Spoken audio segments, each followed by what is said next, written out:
eu sou um português que tem 50 anos, portanto, posso-me considerar um bocadinho acima da média porque tenho estudos superiores, mas ele, quando diz que vai sair do Parlamento Europeu por convicções, esquece de uma coisa: as pessoas votaram em Marinho Pinto. Agora, quem lá vai ficar é uma pessoa que ninguém conhece. Portanto, o Dr. Marinho Pinto, quando faz isso, ele diz que não está a defraudar as pessoas, mas está, porque as pessoas votaram nele e não em alguém que vai lá ficar. Muito boa tarde. Olhe, Sr. José Ribeiro, quem lá vai ficar é uma pessoa que estava na lista. E as pessoas não votaram só no cabeça de lista, votaram numa lista que foi apresentada ao sufrágio universal. E, portanto, o número 2 também foi eleito, e também lá está, que é do MPT, também lá está. E não há fraude, não há fraude nenhuma nisto. Estava na lista, as pessoas votaram. O número 3 também, e o número 4. Isso é a coisa mais normal em democracia. As pessoas que são eleitas para um lugar e depois mudam para outro, quando essa mudança é determinada por quem o pôs lá. Eu sairei se o povo português me eleger para o Parlamento Português, para a Assembleia da República, e serei substituído pela pessoa que está na lista logo a seguir, que estava na lista. Portanto, dizer que votaram em mim, isso é uma forma, digamos, redutora de ver a questão. As pessoas formalmente votaram numa lista que era composta por 21 pessoas. Só ao Parlamento Europeu é que quem me pôs aqui, eu não gosto, vi o suficiente para dizer que aquilo é muito de faz de conta. Percebe?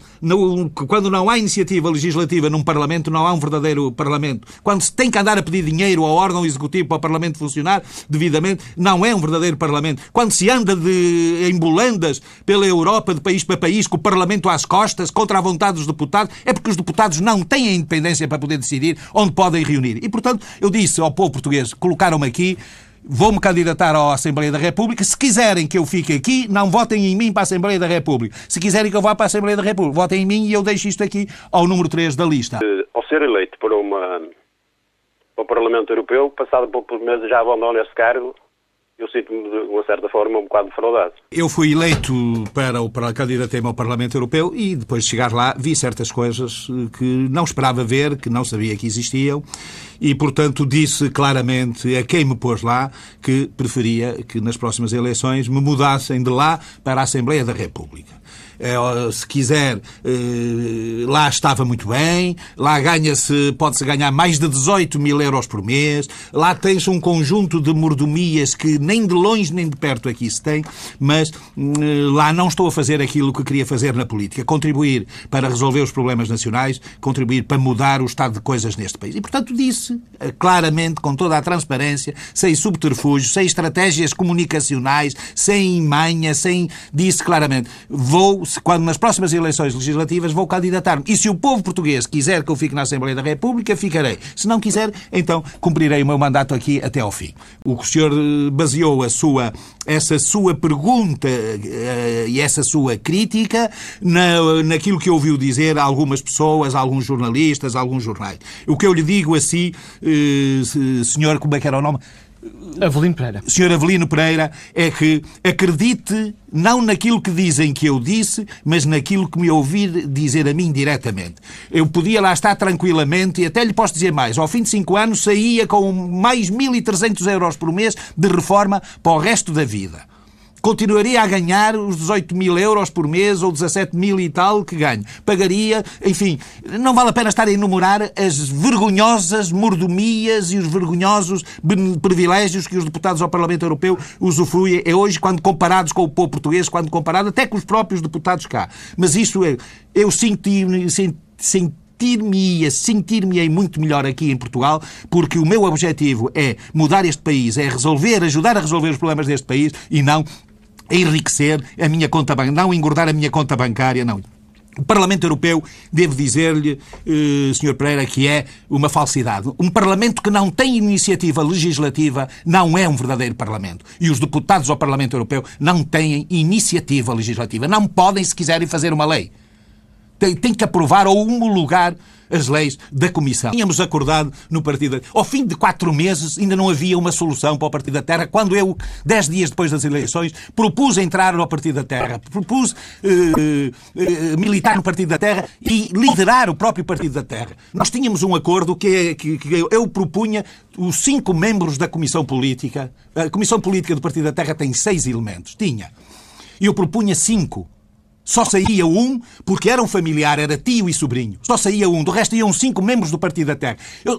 E mais outro membro do Partido da Terra da Madeira, que foi onde o partido teve maior votação. Só levava 2 de fora, um do Porto, outro do Algarve. Não quiseram, não aceitaram. Sabe porquê? Porque esse membro do Partido da Terra tem... A mulher dele é membro do Conselho Nacional. O sobrinho é da Comissão Política. A sua secretária em Bruxelas é presidente do Congresso do Partido da Terra. O Partido da Terra é liderado por 5 pessoas aqui de Lisboa. Não há mais nenhuma. Nem do Algarve, nem do Algarve, nem dos Açores, nem da Madeira. São 5 amigos aqui de Lisboa que utilizam o partido em benefício próprio e das suas famílias. E eu queria abrir o partido à sociedade, aos portugueses, aos próprios militantes por todo o país. Não querem. O partido é um instrumento para eles próprios. Mas não estou nada preocupado que vote no PS, no PSD, que vote. Este cidadão que vote em quem quiser. Se muda de voto por causa disso, paciência. Siga a sua vida. Agora, não vou ceder ao fácil, ao popularucho, não vou ser populista por causa disto. Sabe? Eu digo a verdade e faço a verdade. Não sou perfeito. Tenho a noção disso. Aprendo com os próprios erros que cometo. E quem espera de mim a perfeição absoluta, então tem-na no PS, no PSD, no CDS, aí estão os homens perfeitos todos deste país. Eu, a de dizer a verdade, a de procurar a verdade, de ser honesto, não só naquilo que digo, mas também, sobretudo, naquilo que faço, porque dói muitas vezes ser honesto naquilo que fazemos, sabe?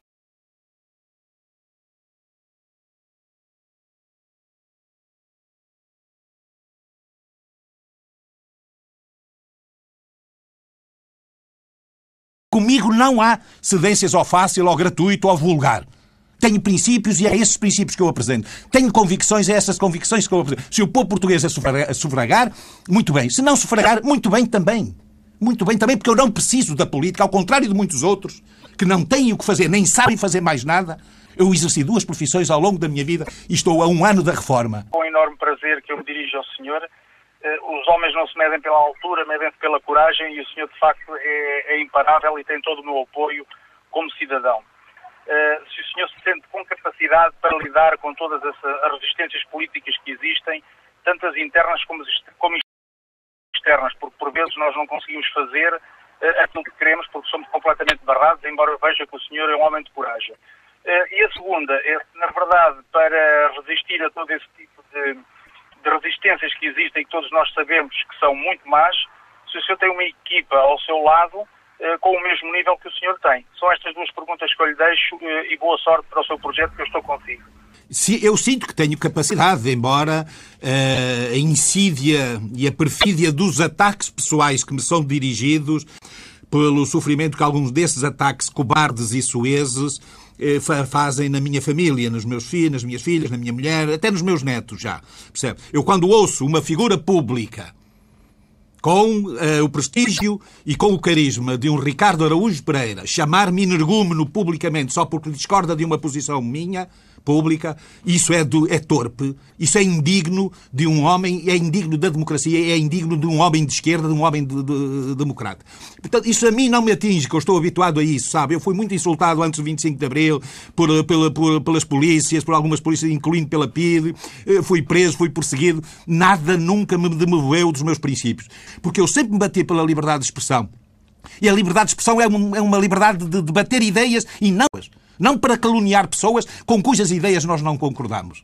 E a liberdade é isto, não é a liberdade de atacar pessoalmente as pessoas, não é a liberdade de mentir, não é a liberdade de deturpar conscientemente o que uma pessoa diz só porque pretende atacar e diminuir e descredibilizar essa pessoa, que é o que têm feito muitos jornalistas e muitos órgãos de informação em Portugal. Na Declaração de Princípios será financiado pelos seus militantes, pelos seus simpatizantes, será financiado pelas contribuições que sejam feitas dentro da lei, será financiada pelas subvenções públicas, embora nós queiramos modificar o atual sistema de subvenções. As subvenções são depois das eleições. Agora, como é que consegue, porque isto não se faz sem dinheiro, como é que consegue arranjar dinheiro para lançar um partido? Sabe, eu militei antes do 25 de Abril em organizações políticas. Quando se tem convicções, quando se tem entusiasmo, nós fazemos coisas, enfim, gigantescas.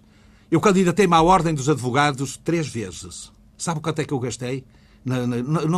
Só uma vez é que ultrapassei 20 mil euros. Foram 22 mil euros. Só uma vez é que os meus adversários, alguns deles, gastaram 200 e tal mil euros. Não é preciso muito dinheiro quando se tem convicções e se quer trabalhar e se quer fazer. Nós vamos contribuir, o que faremos dentro da legalidade. E, portanto, vamos ver as dificuldades. Não vamos fazer as campanhas luxuosas que os partidos do establishment fazem. Não vamos.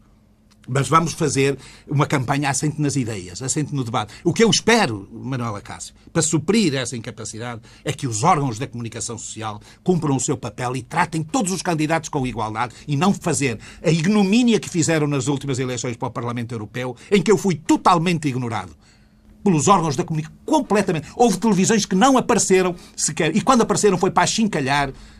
Olha que os analistas, até na análise que se fez, até acharam que o senhor foi beneficiado pela comunicação social. Nas eleições? Por amor de Deus, olha, o Dr. Pacheco Pereira não disse isso. Fui, realmente, eu fiz a apresentação pública da minha lista, apareceu um órgão de informação, um jornal. Entreguei no Tribunal Constitucional, não apareceu nenhum, apareceu um órgão de comunicação social. Eu fiz dezenas e dezenas de iniciativas de campanha, não apareceu um órgão de comunicação social.